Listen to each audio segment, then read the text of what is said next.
আজকে আমরা অগ্নি মুভির পরের পর্বের সম্পর্কে জানব।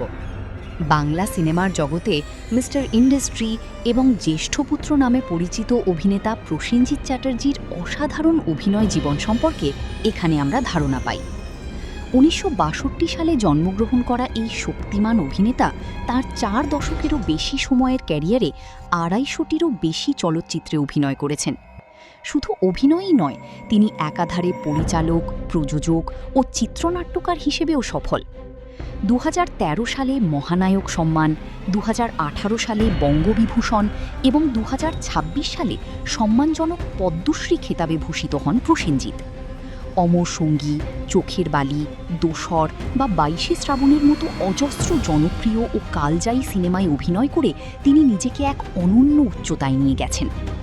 এই চলচ্চিত্রেও তার চমৎকার ব্যক্তিত্ব ও অভিনয়শৈলী দর্শকদের মনে গভীরভাবে দাগ কাটে।